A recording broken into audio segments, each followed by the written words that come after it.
Good morning दोस्तों। तो आज हमारा टेंस सीखने का 7वां दिन है और आज हम लोग पढ़ने वाले हैं प्रेजेंट कॉन्टिन्यूअस टेंस को।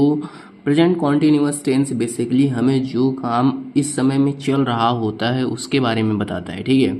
और प्रेजेंट कॉन्टिन्यूअस टेंस की पहचान हम ऐसे करते हैं कि इसके लास्ट में हमेशा रहा है, रही है, रहे हैं ही आता है, ठीक है। जैसे यहाँ पे कुछ एग्जाम्पल्स लिखे हुए हैं, आप लोग देख सकते हैं। जैसे राम घर जा रहा है, ठीक है, राम घर जा रहा है, तो लास्ट में यहाँ पे क्या आ रहा है, रहा है, ठीक है। लास्ट में क्या आ रहा है, रहा है आ रहा है, ठीक है। तो रहा है से हम समझ सकते हैं ह से क्या होता है, ह से हमको पता चलता है प्रेजेंट, और रहा से क्या पता चलता है, कॉन्टिन्यूअस, ठीक है। तो इस तरीके से हम बोल सकते हैं प्रेजेंट कॉन्टिन्यूअस टेंस। और जो हमारा यूनिवर्सल काम है कि जब भी हम ट्रांसलेशन करते हैं और कोई भी सेंटेंस देखते हैं तो उसमें हमको सबसे पहले सब्जेक्ट को पहचानना होता है, ठीक है। तो सब्जेक्ट यहाँ पे क्या है, सिंगुलर है, राम घर जा रहा है, यानी ये प्रेजेंट कॉन्टिन्यूअस टेंस का सिंपल सेंटेंस का सिंगुलर सेंटेंस का एग्जाम्पल है, ठीक है। तो इतना आप लोगों को अपने दिमाग में लाना है। जब भी आप ट्रांसलेशन करने जा रहे हैं, तो जब भी किसी भी सेंटेंस को पढ़ रहे हैं, तो इतनी चीज़ें आपके दिमाग में आनी चाहिए कि वो कौन से टाइप का सेंटेंस है, उसका सब्जेक्ट कौन से टाइप का है, और उस किस सेंटेंस का टाइप है, ठीक है। सिंपल है, नेगेटिव है, या इंटरोगेटिव है, ठीक है। अगला है वे सब गाना गा रहे हैं। तो सब्जेक्ट कैसा है दोस्तों, सब्जेक्ट है प्लूरल, और लास्ट में क्या है, रहा है से क्या पता चला, प्रेजेंट, रहा से क्या पता चला, कॉन्टिन्यूअस, और वे सब कैसा सब्जेक्ट है, प्लूरल सब्जेक्ट। तो ये प्रेजेंट कॉन्टिन्यूअस टेंस का सिंपल सेंटेंस का प्लूरल सब्जेक्ट वाला सेंटेंस है, ठीक है। इसी तरीके से क्या श्याम लड़ाई कर रहा है, तो ये इंट्रोगेटिव सेंटेंस हो गया। वे सब पढ़ाई क्यों नहीं करते हैं, तो ये इंट्रोगेटिव सेकंड टाइप हो गया। तो ये सारी चीज़ें हम प्रीवियस टेंस में पढ़ चुके हैं। तो अब हमको जल्दी जल्दी टेंस पढ़ना है। अब हमको बेसिक चीज़ें समझ में आ चुकी हैं, अब बस हमको जानना है तो रूल। अब आने वाले सारे सेंटेंसेस में अगर आप रूल अच्छे से पढ़ लेते हैं तो आप ट्रांसलेशन आसानी से कर ले जाएंगे, ठीक है। यहाँ पे एग्जाम्पल देखते हैं। जैसे कि यहाँ पर हम पहले डेफिनेशन देख लेते हैं कि डेफिनेशन यही है कि हर वाक्य के अंत में क्या आएगा, रहा है, रही है, रहे हैं आदि शब्द आते हैं, ठीक है। तो इस तरीके के सेंटेंसेस को क्या बोलते हैं, प्रेजेंट कॉन्टिन्यूअस टेंस बोलते हैं, ठीक है। तो ये हो गई डेफिनेशन। अब आगे बढ़ते हैं types of present continuous tense. मतलब प्रेजेंट कॉन्टिन्यूअस टेंस कितने टाइप के हो सकते हैं, ठीक है। प्रेजेंट कॉन्टिन्यूअस टेंस के टाइप कौन कौन से हो सकते हैं। तो सबसे पहले बात करते हैं सिंपल सेंटेंस की। तो सिंपल सेंटेंस ऐसे होंगे जिसमें कहीं भी नहीं वर्ड नहीं आएगा और कहीं भी इंट्रोगेटिव यानी प्रश्नवाचक वाक्य नहीं आएंगे, ये एकदम साधारण होंगे। और सबसे बड़ी बात लास्ट में इनकी क्या आएगा, रहा है, रही है, रहे हैं आएगा, ठीक है। तो कंफ्यूज नहीं होना है। ता ते ती प्रेजेंट इंडेफिनिट टेंस में आता है और कॉन्टिन्यूअस में क्या आता है, रहा, रही, रहे आता है, ठीक है। इतनी सी बात आपको ध्यान में रखनी है। ता ते ती में हेल्पिंग वर्ब डू या डज होती है और इसकी हेल्पिंग वर्ब अभी आगे पढ़ेंगे, ठीक है। नेगेटिव सेंटेंस, राम घर नहीं जा रहा है, राम घर नहीं जा रहा है, तुम घर नहीं जा रहे हो। अच्छा यहाँ पे दोस्तों एक देखिए, मैंने राम घर जा रहा है सिंगुलर सब्जेक्ट, तुम घर जा रहे हो प्लूरल सब्जेक्ट, राम घर नहीं जा रहा है सिंगुलर सब्जेक्ट, तुम घर नहीं जा रहे हो प्लूरल सब्जेक्ट। तो ये सिंपल सेंटेंस का एग्जाम्पल हो गया, नेगेटिव सेंटेंस का एग्जाम्पल हो गया।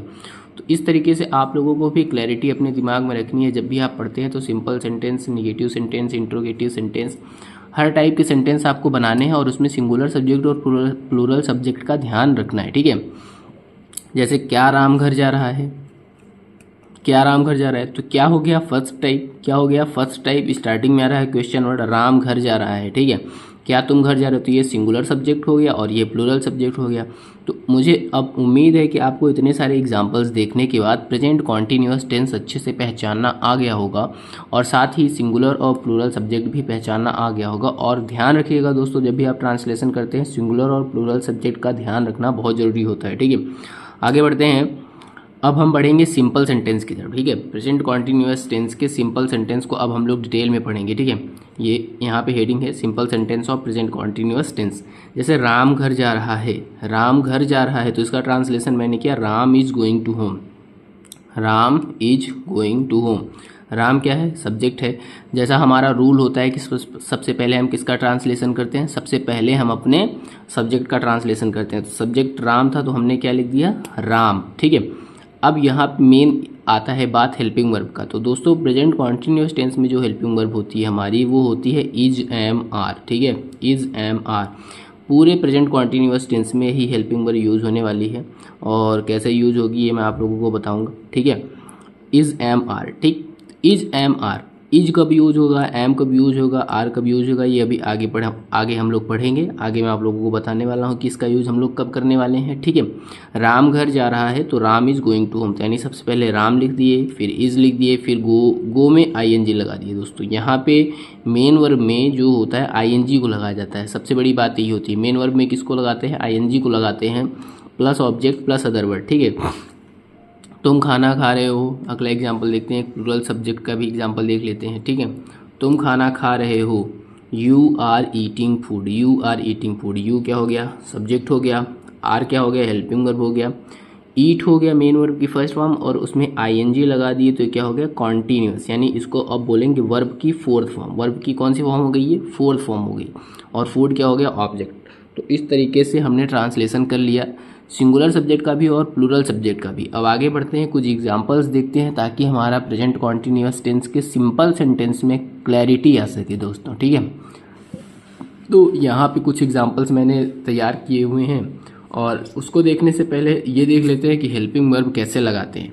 जब हमारा सिंगुलर सब्जेक्ट हो, जैसे कि ही, सी, इट और सिंगुलर नेम, तो इनके साथ हमेशा क्या लगेगा, इनके साथ हमेशा इज लगता है। इनके साथ हमेशा क्या लगता है, इज लगता है। सिंगुलर सब्जेक्ट के साथ हेल्पिंग वर्ब क्या लगती है, कॉन्टिन्यूअस टेंस में इज लगती है।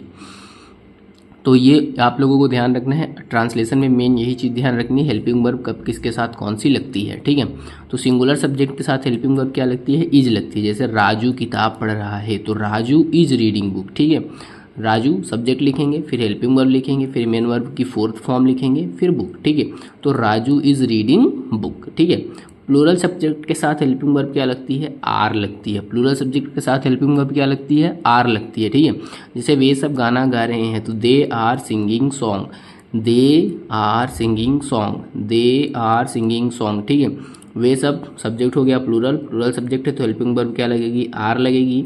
और गाना मेन वर्ब है तो मेन वर्ब को सिंग लिख दिया और उसके साथ आईएनजी लगाना है। ठीक है, जो भी हमारा मेन वर्ब होगा उसके साथ हम क्या लगाएंगे, आईएनजी लगाएंगे, दे आर सिंगिंग सॉन्ग। तो इस तरीके से हमारा प्लूरल सब्जेक्ट का भी ट्रांसलेशन हो गया।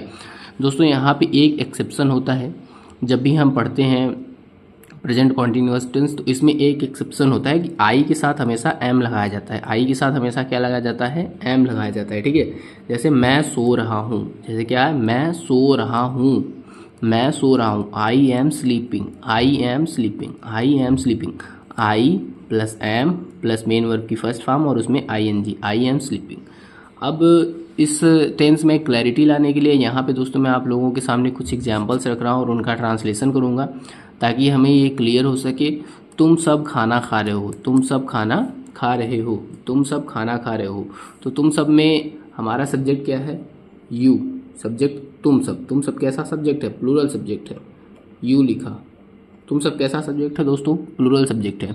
प्लूरल सब्जेक्ट में हेल्पिंग वर्ब क्या लगती है, हम लोग यहाँ पे देख सकते हैं। प्लूरल सब्जेक्ट में हेल्पिंग वर्ब क्या लगती है, आर लगती है। प्लूरल सब्जेक्ट में हेल्पिंग वर्ब क्या लगती है दोस्तों, आर लगती है। तो हमने जैसे ही यू लिख लिया उसके बाद हम क्या लिखेंगे, आर लिखेंगे, यू आर। ठीक है, अब तुम लिख लिए, तुम के बाद सीधा लास्ट में जंप करेंगे। कहाँ पे जंप करेंगे, एकदम लास्ट में जंप करेंगे। खा रहे हो तो खाना का क्या होता है, ईट, ईट होता है। और हमको पता है रूल से कि हम हमेशा मेन वर्ब की जो फॉर्म होती है उसमें आईएनजी लगाते हैं। मेन वर्ब में हमेशा क्या लगता है, आईएनजी लगता है। कॉन्टिन्यूअस टेंस में ही ऐसा होता है दोस्तों, तो हम क्या लगाएंगे, इसमें आईएनजी लगा देंगे। क्या लगा देंगे, आईएनजी। वापस लौटेंगे तो हमको क्या मिला, खाना, यू आर ईटिंग फूड। तो ये हो गया दोस्तों हमारा ट्रांसलेशन प्रेजेंट कॉन्टिन्यूअस टेंस के सिंपल सेंटेंस का, जिसका सब्जेक्ट क्या है, प्लूरल है। ठीक है, अगला सेंटेंस है वे सब बाजार जा रहे हैं, तो इसका भी सब्जेक्ट क्या है, प्लूरल है। तो सब्जेक्ट के लिए क्या लिखेंगे, दे लिखेंगे, दे बाजार जा रहा है तो आर लगाएंगे हेल्पिंग वर्ब, क्यों, सब्जेक्ट क्या है, प्लूरल है। प्लूरल सब्जेक्ट के साथ क्या लगती है, हेल्पिंग वर्ब आर। अब लास्ट में आए तो हमको क्या मिला, जाना मिला। तो जाना की स्पेलिंग क्या होती है, गो। और हमको पता है कि मेन वर्ब के साथ क्या लगाया जाता है दोस्तों, मेन वर्ब के साथ लगाते हैं आईएनजी। मेन वर्ब के साथ क्या लगाते हैं, आईएनजी। तो क्या हो जाएगा, दे आर गोइंग। अब ऐसे वापस लौटे तो क्या मिला, going to market, they are going to market. तो इस तरीके से हमारा ट्रांसलेशन हो गया। ठीक है, तो ये प्लूरल सब्जेक्ट वाले थे। अब एक एग्जांपल देखते हैं सिंगुलर सब्जेक्ट का। ठीक है, रोहन गिटार बजा रहा है, रोहन गिटार बजा रहा है। तो सबसे पहले रोहन सब्जेक्ट को लिखेंगे, रोहन को लिख दिया, रोहन।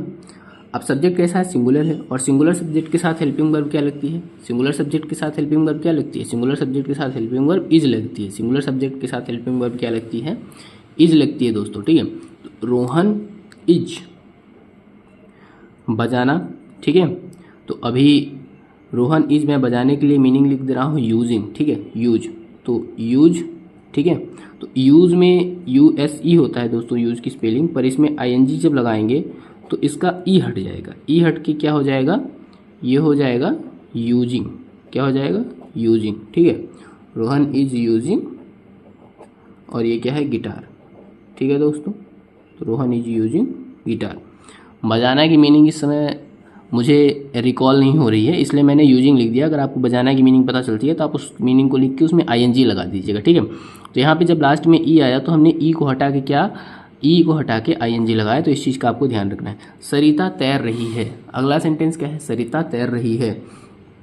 तो हम यहाँ पे क्या लिखेंगे, सरिता, यहाँ पे क्या लिखेंगे, सरिता, ठीक है, तैर रही है। तो सरिता कैसा सब्जेक्ट है, सरिता सिंगुलर सब्जेक्ट है, सिंगुलर सब्जेक्ट के साथ हेल्पिंग वर्ब क्या लगती है, इज लगती है, अभी हमने ऊपर ही देखा है, ठीक है। तो Sarita is swimming, Sarita is swimming, Sarita is swimming, ठीक है। अगला एग्जाम्पल देखें, अध्यापक पढ़ा रहा है, टीचर, टीचर और सिंगुलर सब्जेक्ट हो गया तो इज, और पढ़ाना होता है टीच, तो टीचर इज टीचिंग, या इसको आप एक और नाम से पढ़ सकते हैं TAUGHT, टॉटिंग, ठीक है। टॉट माने भी होता है पढ़ाना या सिखाना, ठीक है। मैं सीख रहा हूँ, तो अब देखो ये आ गया ना मैं वाला, तो मैं के साथ हमने पढ़ा है कि मैं के साथ क्या लगता है, एम लगता है, ठीक है। ये देखिए दोस्तों, ये एक एक्सेप्शन होता है, मैं के साथ एम लगता है, आई के साथ हमेशा क्या लगता है, एम लगता है। तो इस चीज़ का आपको ध्यान रखना है प्रेजेंट कॉन्टिन्यूअस टेंस में। तो आई के साथ क्या लगेगा, एम लगेगा। जैसे एग्जाम्पल है, मैं सीख रहा हूँ, तो आई एम, सीखने की स्पेलिंग होती है लर्न, और इसमें लगा देंगे ING, तो आई एम लर्निंग। तो इस तरीके से प्रेजेंट कॉन्टिन्यूअस टेंस का सिंपल सेंटेंस खत्म हो गया हमारा, और कल हम लोग निगेटिव और इंट्रोगेटिव पढ़ेंगे। और दोस्तों मैं प्रेजेंट कॉन्टिन्यूअस टेंस को थोड़ा तेज़ी से पढ़ाऊंगा, क्योंकि हमने प्रेजेंट इंडेफिनिट टेंस को काफ़ी अच्छे से पढ़ा है, और हमें टेंस भी 1 महीने के अंदर ख़त्म करना है। तो आप लोग इसके एग्जाम्पल्स घर पे अपने से बना के करिएगा, और ट्रांसलेशन अपने से करने की कोशिश करिएगा। तो मुझे उम्मीद है आप लोगों को ये वीडियो पसंद आई होगी, और अगर इसमें कहीं भी आपको कोई भी कॉन्सेप्ट नहीं समझ में आता है तो आप लोग मुझे कमेंट बॉक्स में ज़रूर बताइएगा। और जाने से पहले एक बार मैं ये ज़रूर रिकॉल करवा देना चाहता हूँ कि जो भी हमारी हेल्पिंग वर्ब होती है, ठीक है, जो भी हमारी हेल्पिंग वर्ब होती है वही मेन काम करती है इसमें, ठीक है।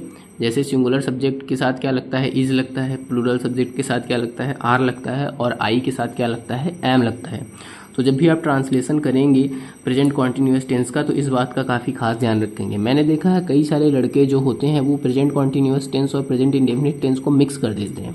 तो आपको क्लैरिटी रखना है कि प्रेजेंट इंडेफिनिट टेंस में डू या डज लगता है, और प्रेजेंट कॉन्टिन्यूअस टेंस में इज, एम, आर लगता है। इज सिंगुलर सब्जेक्ट के साथ लगता है, एम प्लूरल सब्जेक्ट के साथ लगता है, और आर जो होता है, सॉरी एम जो होता है वो आई के साथ लगता है, और आर जो होता है वो प्लूरल सब्जेक्ट के साथ लगता है। तो इन चीज़ों को आप क्लैरिटी में रखना है, और रूल याद नहीं रखना है दोस्तों। रूल याद रखने के लिए आपको एक ट्रांसलेशन याद रखना है, और उसी ट्रांसलेशन को डिकोड करना है, ठीक है। जैसे यहाँ पे एक एग्जाम्पल मैंने लिखा है, राम घर जा रहा है, ठीक है। आप लोग देखिए यहाँ पे क्या लिखा हुआ है, राम घर जा रहा है। तो इसका ट्रांसलेशन आप याद कर लीजिए, Ram is going to home. तो राम क्या है, सब्जेक्ट है, इज क्या है, हेल्पिंग वर्ब है, गो क्या है, मेन वर्ब की फर्स्ट फॉर्म है, ING क्या है, उसमें लगा हुआ एंड कंजंक्शन है, ठीक है, ING जिसको फोर्थ फॉर्म बना रहा है, और टू होम, तो टू होम क्या हो गया, ऑब्जेक्ट। तो इस तरीके से आपको ट्रांसलेशन याद रखना है और उसका रूल डिकोड करना है। तो और इस तरीके से आपको डेफिनेशन भी याद रहेगी, रूल भी याद रहेगा, और ट्रांसलेशन भी याद रहेगा। चलिए दोस्तों, मिलते हैं नेक्स्ट वीडियो में, तब तक के लिए बाय बाय।